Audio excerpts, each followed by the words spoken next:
Hi friends, welcome to Marichu Kitchen and Vlogs. இன்னைக்கு நம்ம பார்க்க போற ரெசிபி ஊர கருவாட்டு குழம்பு. இது எப்படி செய்யலாம்ங்கறது பார்க்கலாம். அதுக்கு முன்னாடி நம்ம சேனலை நீங்க புதுசா பார்க்கறீங்கன்னா மறக்காம Subscribe பண்ணிக்கோங்க. நான் வந்து ஒரு 1/4 கிலோ அளவுக்கு ஊர கருவாடு எடுத்து வச்சிருக்கேன். இந்த ஊர கருவாடு வந்து ஊர்ல இருந்து அம்மா எனக்கு கொடுத்து விட்டது. சென்னையில வந்து எனக்கு இந்த அளவுக்கு ஃப்ரெஷ்ஷா எனக்கு கிடைக்கல. ஃபர்ஸ்ட் வந்து நான் கடாய் காய வச்சிக்கிறேன். இந்த கடாய் வந்து நான் எப்பவுமே கருவாட்டு குழம்புக்கு மட்டும் தான் யூஸ் பண்ணிப்பேன். அதில் வந்து எண்ணெய் காஞ்ச பிறகு நல்லெண்ணெய் ஊற்றிக்கோங்க. நல்லெண்ணெய் ஊற்றின பிறகு எண்ணெய் நல்லா காஞ்ச பிறகு கடுகு, அப்புறம் வந்து ஒரு 1/2 டீஸ்பூன் போல் வெந்தயம் இது போட்டுட்டு நல்லா பொரிஞ்ச பிறகு சின்ன வெங்காயம் ஒரு 10-15 சின்ன வெங்காயம் எடுத்து வச்சுருக்கேன். அது நல்லா 2 கட் பண்ணி வச்சுருக்கேன். இது நல்லா வதக்கி விட்டுருங்க. இது கூடவே 3 பச்சை மிளகாய் 2 பிச்சு போட்டுக்கிடுறேன். இதையும் சேர்த்து நல்லா வதக்கி விட்டுக்கோங்க.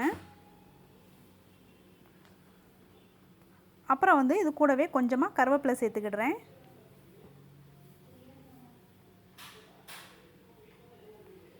இதை எல்லாத்தையும் நல்லா வதக்கி விட்டுக்கோங்க. இது கூடவே 2 பழுத்த தக்காளி கட் பண்ணி வச்சுருக்கேன், சேர்த்துக்கிடுறேன். இதையும் சேர்த்து நல்லா வதக்கி விட்டுக்கோங்க.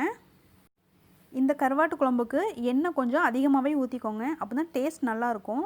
நல்லெண்ணெயை முடிஞ்ச அளவுக்கு சேர்த்துக்கோங்க. ஓகே, இது இப்போ நல்லா வதக்கியாச்சு. நெக்ஸ்ட்டு வந்து மிளகாத்தூள் மல்லித்தூள் சேர்த்துக்கிடுறேன். நான் வந்து தனி மிளகாய்த்தூள் ஒரு 2 டீஸ்பூன் அளவுக்கு சேர்த்துக்கிடுறேன். நீங்கள் வந்து காரத்துக்கு ஏற்ற மாதிரி மிளகாத்தூள் அட்ஜஸ்ட் பண்ணிக்கிடலாம். நெக்ஸ்ட்டு வந்து மல்லித்தூள் ஒரு 3 டீஸ்பூன் சேர்த்துக்கிடுறேன்.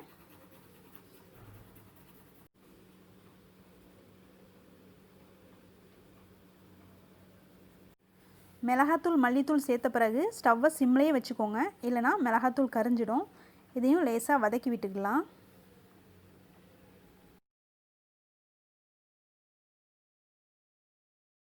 நெக்ஸ்ட்டு வந்து சின்ன லெமன் சைஸ் அளவுக்கு புளி எடுத்து நல்லா ஊற வச்சு கரைச்சி எடுத்து வச்சுருக்கேன். இப்போ இதோட இந்த புளிச்சாறை சேர்த்துக்கிடுறேன்.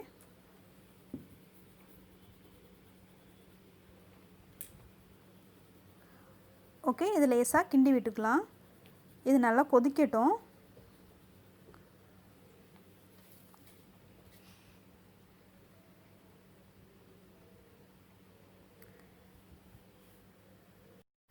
நெக்ஸ்ட்டு வந்து கருவாடு எடுத்து வச்சுருக்கேன். இந்த கருவாடில் வந்து உப்பு அதிகமாக சேர்த்துருப்பாங்க. குழம்புல சேர்த்த பிறகு உப்பு வந்து பார்த்து போடணும், இல்லைனா நல்லா கொதித்து முடித்த பிறகு நீங்கள் செக் பண்ணிக்கோங்க. இப்போது இதுக்கு தேவையான மசாலா அரைச்சிக்கிடலாம். நான் ஒரு 1/4 மூடி அளவுக்கு தேங்காய் எடுத்துகிட்டு ஒரு பல்லாரி வெங்காயம் எடுத்திருக்கேன். இதை வந்து வழக்கமாக மீன் குழம்பு கருவாட்டு குழம்பு செய்கிற மாதிரி ரொம்ப மையாக அரைக்கணும்னு தேவையில்லை. இது கொஞ்சம் தண்ணி சேர்த்துட்டு கொஞ்சம் குறப்பாகவே அரைச்சி எடுத்துக்கோங்க.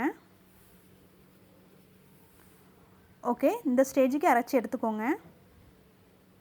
ஸ்பூன் போட்டு காமிக்கிறேன் பாருங்கள். இந்த அளவுக்கு அரைச்சி எடுத்துக்கோங்க, ரொம்ப மையாக அரைக்க வேண்டாம். இப்போ வந்து நம்ம ஏற்கனவே கொதிக்க வச்சுருந்தோம். குழம்பு நல்லா கொதிச்சுட்டு இது நல்லா கொதித்ததுக்கு பிறகு நம்ம அரைச்சி வச்சுருந்த மசாலாவை இதோடு சேர்த்துக்கலாம்.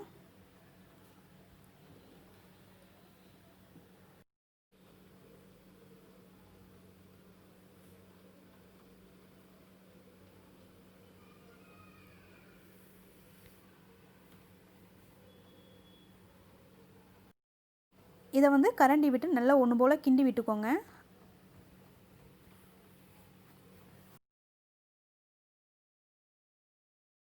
குழம்பு நல்லா கொதிச்சதுக்கு பிறகு கருவாடை இதோடு சேர்த்துக்கோங்க.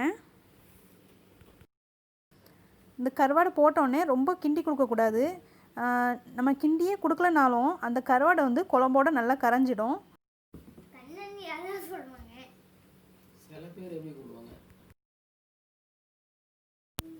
இப்போ வந்து இதை மூடி வச்சுக்கிடலாம். மூடி வச்சதுக்கு பிறகு நல்லா குழம்ப வற்ற விட்டுருங்க.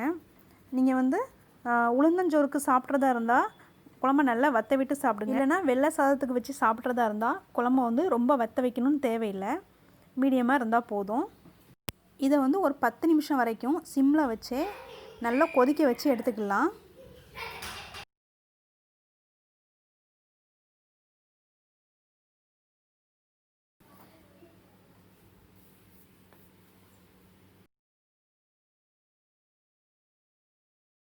இப்போ இது ரெடி ஆயிடுச்சு. நல்லா எண்ணெய் பிரிஞ்சு நல்லா வந்திருக்கு பாருங்கள். இப்போ வந்து ரெடி ஆயிடுச்சு. இது வந்து இந்த மாதிரி தாச்சி, அதாவது கடாயை தூக்கி நல்லா சுற்றி விட்டுக்கோங்க. ஃபைனலாக இது கூட 1 டேபிள் ஸ்பூன் அளவுக்கு மிளகுத்தூள் சேர்த்துக்கோங்க. ஒன்றும் பாதியமாக தட்டி போட்டுக்கோங்க. போட்டதுக்கு பிறகு கடாயை இந்த மாதிரி சுற்றி விட்டுக்கோங்க. கரண்டி போடாதீங்க.